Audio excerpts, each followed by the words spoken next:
Hey everybody, Nettie Owens with Sapari Solutions. Today I've brought Dr. Roch Herold, and we're not going to talk about what we thought we were going to talk about, but I think this conversation is so important to have.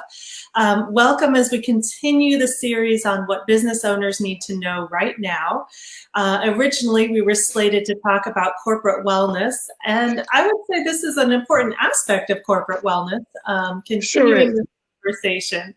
So just to let you know a little bit, Dr. Herold is the founder, clinical director, owner of the Maryland Spine Institute. He's a chiropractor with PT privileges.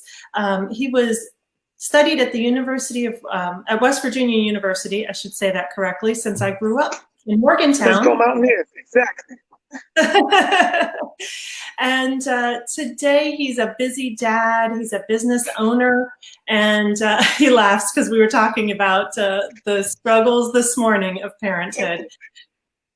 And he continues constantly in his continuing education, putting his patients first in order to bring modern practices and be a mentor and leader in health and wellness. Welcome to the conversation. Hello, Nettie, thank you so much. I just wanted to start off by thanking you. And like I said, I'm sure we'll get a chance to discuss, what are the benefits of corporate wellness and why people should think about what's not only the productivity of their employees, but how can we incorporate within our business practices and systems, what are ways that we can improve the corporate wellness atmosphere of the company. And, hopefully, I'll be able to get a chance to show business owners that corporate wellness means that it's not just better for the employees, but it's better for the company.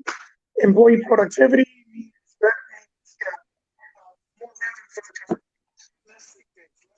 So we'll get to talk about that another time.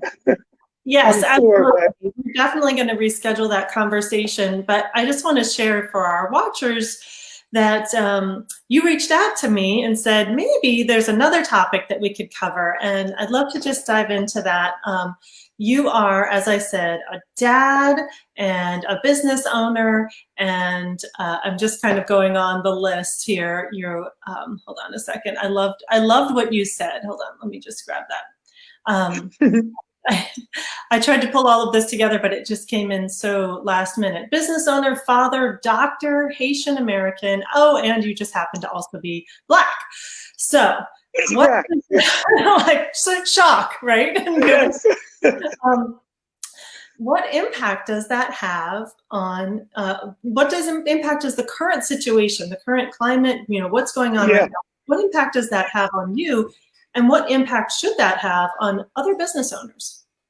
Yeah, so, for one, over the past, 2 to 3 weeks has been, to think that when we were dealing with COVID and to, think that that would be the biggest issue going on in 2020. And then we get the tail end of COVID. We see a lot of the unrest and all these. Dr. Herold, can you lean forward a little bit? I'm sorry, say that again. So your mic isn't picking up very clearly, but I think it picks up really well when you lean closer to the. Okay, so I'll just get a little closer. How do I sound right now? Perfect. Is that good? Yes. Okay, cool. Yeah. So no, I was just basically saying that we're hoping that COVID is on its way down, and everybody's been doing all their social distancing and doing all the things that we had to do to make sure that pandemic we flattened the curve of the pandemic, and I was saying that we thought that was going to be the worst of what we had to deal with in 2020, and now, in light of a video that surfaced, and not just, in light of a video that surfaced of a man named George Floyd that was basically died on camera for the world to see, and within the hands of a police officer as he was being apprehended, whether he was being arrested or just detained. We still don't know all the details, but either way, how is it that a 911 call for a, counterfeit bill or something like that led to, somebody dying on the streets of Minneapolis, right? And right there. why call 911 for a counterfeit bill? But that's kind of another conversation. That's that's such an Yeah, it's another conversation, but it's another conversation.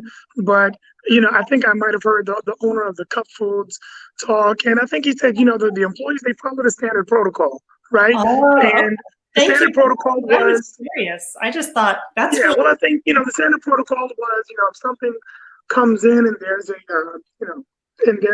counterfeit or some type of activity, you call 911, and I guess he happened to be there. But either way, uh, how is it that you know I think where the injustice and the outrage is that where is the standard protocol for uh, the police officers apprehending and dealing with Mr. Floyd? And I think that's where the outrage came. So the fact that he was unable to breathe properly custody for 8+ minutes, the question arises: would this have happened had he looked different?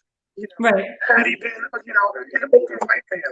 Had he been, just looked different than being an African American uh, person? So, that question remains to be seen. But the outrage is, it still happened and he still died. So, with me, just as a father, uh, I'm thinking, man, you know what? This could be me. This could be my son or my daughter, right? Mhm. This is also coming on the heels of a crazy just 2 weeks between the story of Ahmaud Arbery, which was a young man that was shot down in one of the towns in Georgia, and then Breonna Taylor, who is a young lady in EMS, somebody that works as a civil servant, but yet something happened, with a procedure that was done, but it was a warrant or still unsure of the full story. But either way, she died in her own apartment. And this is just a long list of instances and things that have been happening over the past several years that I can remember. Mhm. We all remember Trayvon Martin. We all remember Michael Brown. Of course, you live in Pittsburgh now. I think there was an incident in Pittsburgh. I forgot the young man's name, but in Baltimore there was Freddie Gray, Right. and sometimes within the African American Black community, you kind of wonder, when is enough enough? When are we going to do something to at least change the policies so that what, you can't really legislate, and you can't really legislate uh, good thinking. If somebody you know, who's come up in systemic racism and they think differently about somebody, and their parents and their parents' parents fought some kind of way, you really can't legislate that out of them. But you can put some policies in place to protect a class of people that have been systemically been oppressed. And this goes back then more than just 2014, 15, with Trayvon Martin. I mean, Marvin Gaye was singing what's going on. Can you? I'm sorry, Marvin Gaye was singing, what's going on way back when. Mhm. Talking about police brutality, and the list goes on and on. You can go back into Jim Crow and further back as well. So, it's been going on for a long period of time. And I feel like this all stems from, the root of Dr. Herold, I'm sorry. I'm so sorry. The mic is like kind of going in and out. It's great when you're just looking at it, and yeah, thank you. Because Yeah, is that fine? that's perfect. Yeah. I mean, and this Yeah. is so important to hear. This is so important to hear. And I love your point about, you can't take out the systemic racism from people who have learned it generation to generation, and that's what they grew up with. But you can do things to protect a class of people who have been consistently and constantly oppressed, and done so with public policy, with ignorance, and with just constantly like shuffling things under the rug of everything's fine, everything's normal here. So I think that's a really important point. I'm curious, for you as a business owner, what do you do? How do you bring these conversations? Do you bring these conversations into your work? Like, or what changes do you think need to be made for businesses to address or not address? I mean, I think both options are a possibility, right? Yes, and I think I was telling you just earlier that you actually had a real good segment of, I think it was Bob, I forgot his last name, but was Graham. it Bob, was it Mr. Upward or, but he said, you got two scenarios. You can say the business is not going to take any stance and you're not going to take one stance or the other. That way, you don't alienate, any clientele or staff members that might be working with you. And, that's one position that a company can take. Or the alternative is to at least create a safe space so that one, at least you address it and you address the elephant in the room and create a safe space so that, employees and staff members can talk about it and they should feel free. They should feel free to do so openly and without judgment and without malice. Mm-hmm. And I think our company at MSI, we have at least done the latter. We have at least addressed it in an office meeting, and usually whenever there is any type of unrest or anything socially going on, we'll bring it up, and we do know that it does cause some tension in the office environment, and it does cause a little bit more stress, and it does cause people to react differently and just be in the moment. And sometimes at the next office meeting or in our most recent office meeting, it's good to just kind of clear the air and say, hey, look, we know this is going on. And if anybody wants to talk about it, or if there's anything that we can do to help anybody, whether it's on the mental health aspect side of it, or whether it's, anything that we can do to talk about it and address it, then I think that is something that shows the employees that they're valuing me not just as an employee, but as a person, as a human being who has feelings. I think that's important. And it's not just your employees that see that, it's then your clientele also that sees that you're willing to open up these conversations, to hear the voices that perhaps have not been heard, and to be willing to accept that there are feelings that come along with this, and it's not okay to just pretend like that doesn't exist as well. I've been watching and reading a lot recently, and I had considered myself fairly aware before, but there's been so much that my eyes have been open to over the last couple of weeks. Stories of men walking through their neighborhood with their child so they won't be targeted or seen as a threat. Men almost diminishing their manhood so they aren't seen as a threat. And it just makes me so sick and sad inside to think that a person couldn't show up fully as themselves just so somebody else is more comfortable. Like I find that really, really unsettling. But I think your point of being able to open up conversations and safe spaces is one well taken. And I'm so glad for the commentary that you added. I had posted some things on Facebook, and at one point the conversation was not very pleasant. Okay, I can deal with unpleasantness. There were times where people were not kind, which really, that's like a line that we don't cross. We can have these conversations. We can believe differently. I can believe that you are 100% not right, but at the same time, I still need to be willing to hear your voice. I almost shut the conversation down at that point, and I'm so glad I didn't, because after that point you had posted, and after that point others had come back and had sought to seek a different perspective and added their voice, and I'm just so glad that happened. And that people felt comfortable coming in and sharing what they did in that post. I think all of our eyes become more open and aware when that conversation continues, when we're willing to say the uncomfortable stuff. I think there's a part of it too that we've begun to learn the deep-seated fear that other people are living with that's unfounded. And I'm curious where that comes from, but certainly this isn't their story, but it's been eye-opening to me to see how afraid I'm I'm talking about white people being afraid, and I don't understand why they are afraid.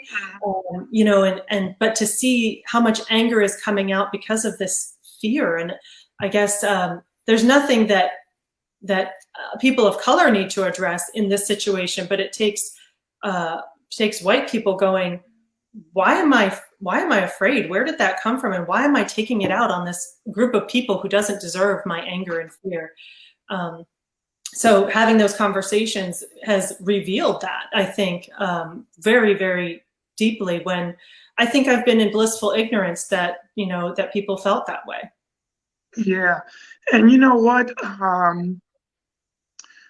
You know, I think it was probably like Will Smith or somebody that said, you know, hey, you know, it's not like there's that much more racism going on right now. It's just being recorded more, you know. And I think even with the advent of Facebook and people sharing their feelings and this and that, I think people, you know, things are just coming more to light, you know. The chickens are coming home to roost, as they used to say in the past. So that's what's going on. And it's a reckoning that, you know, if we're all going to live in this world together, then we're going to have to create these safe spaces to deal with them. And you know, I'm remembering back with, you know, even with the civil rights movement, where, you know, you really didn't see a lot of white America taking part in the marches. And before, it was mostly, you know, the black people in Birmingham and the bus boycott. It was mostly, oh, well, it's that group. And yeah, well, you know, they need rights, but, you know, that's them. But it was when Bloody Sunday happened, when then now Congressman John Lewis, along with countless others, they were marching across the bridge, peacefully, mind you, and they were beaten and attacked by police brutality, right? And it was recorded for the world to see. And, you know, and it was around that time that, you know, King also, he wrote a letter from the Birmingham jail, which I encourage everybody to read that, because King was Dr. Martin Luther King, you know, Dr. Martin Luther King was writing to the white clergyman that was telling him, you know what, now is really not the time to protest, and now is really not the time to march. You know, you're becoming an agitator in the law and order of the South, and you're trying to disrupt things that are going on, and we have a peaceful, you know, law and order society, and you know, why are you messing things up? And you know, in his letter, which I encourage everybody to read, you know, it's a very long letter, but it's very impactful, because he's like, you know, well, when is the right time to protest? You know, right. So often, you know, the Negroes, we've heard wait, and wait has been synonymous with never. And, right. You know, when is a good time to, and what is the right way to protest? You know, with the NFL not too long ago, there was a peaceful protest by Colin Kaepernick, which, you know, drew different sides on Facebook, and whether you sit on this side or that side, he was still doing it peacefully, you know. And now, you know, with people in the community there, even you see certain football players calling out certain teams because they're like, hey, wait a minute, now you're with us and talking about the blackout because, you know, the streets are burning and all of this stuff. Well, when somebody was trying to do it peacefully, the media changed it, and they said it was about the flag. They said it was about all these other things, when the very person that protested said it was about police brutality.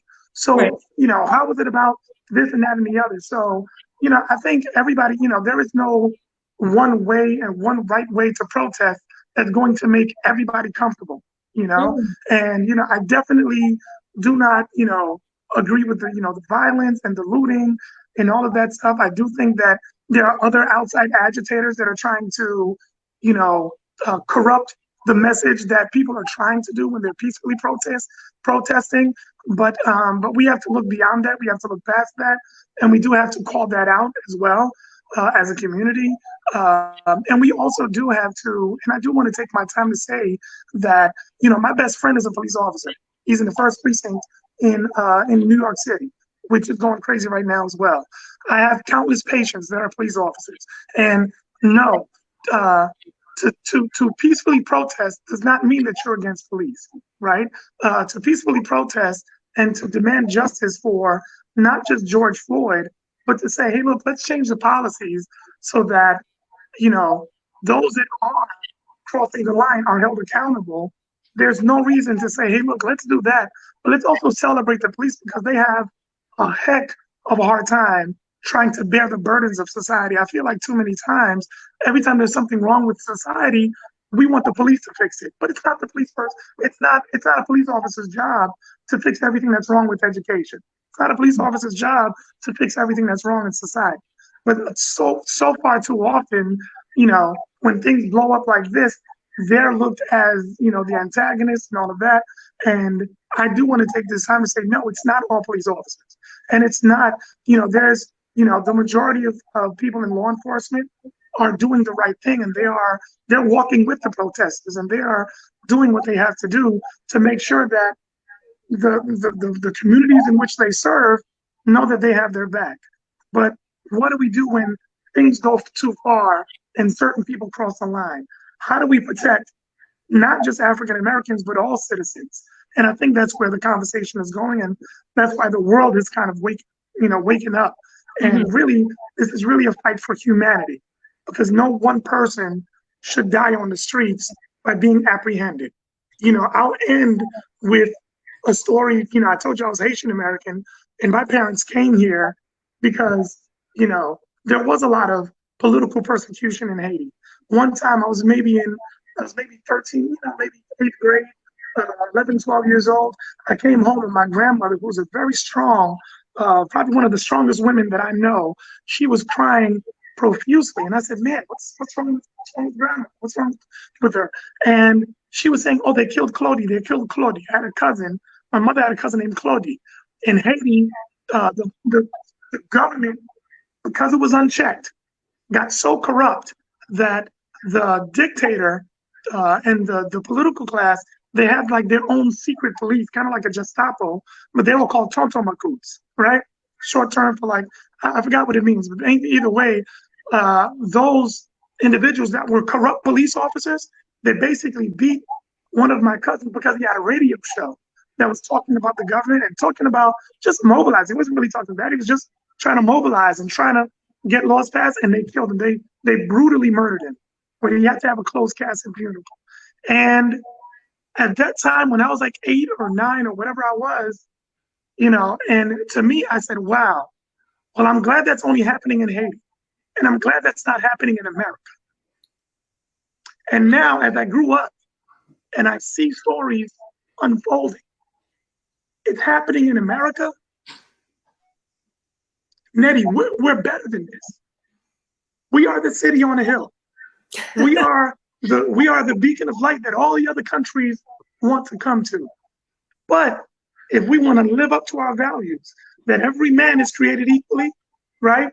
And every man can pursue life, liberty, and the pursuit of happiness, then we have to be able to have these conversations. And we have to be able to not just have these conversations, but demand justice. Because a lot of times the freedom is not given. It usually has to be demanded by the oppressor. It's not given by the oppressor. It has to be demanded. It's not usually freely given. So that's where we are right now. And I think we can do it peacefully, but we can also engage the community so that we, increase, voter outcomes, and we engage the community so we start reducing all the other issues that we have in Black America, between housing crisis, between the drugs in the community, between all the other things, between education. And that's a whole other conversation. And we can have those conversations, right? And we know they exist, but right now the light is shining on the criminal justice system. So some things I would encourage everybody, read that letter from the Birmingham jail. There's a great Netflix movie that talks about the criminal justice system. It's called 13th on Netflix. If you haven't watched that, I would definitely watch that. There are groups in Baltimore that are trying to not just work together with the police, but also trying to reduce the violence that's going on within the community. There's one that's called We, Our, Us. And it's a bunch of men from all different types of faiths and backgrounds, and they walk the streets of Baltimore.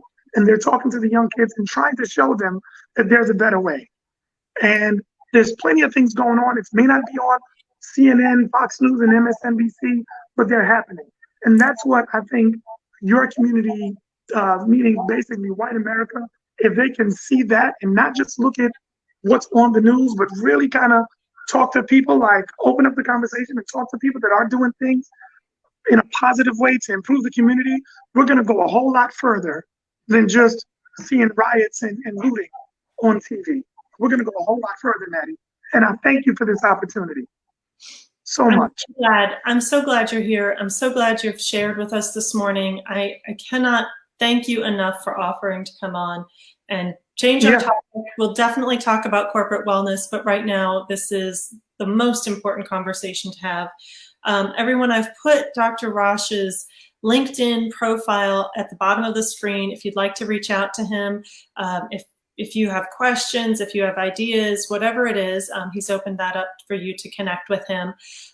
In addition, I will put some of the links that he shared, the letter from the Birmingham jail, along with the 13th and We Are Us, and another resource that I found on The Cut, which talks about different ways that we can get involved. There's a resource on how to be an ally, and I can share that as well. That's awesome. Thank you.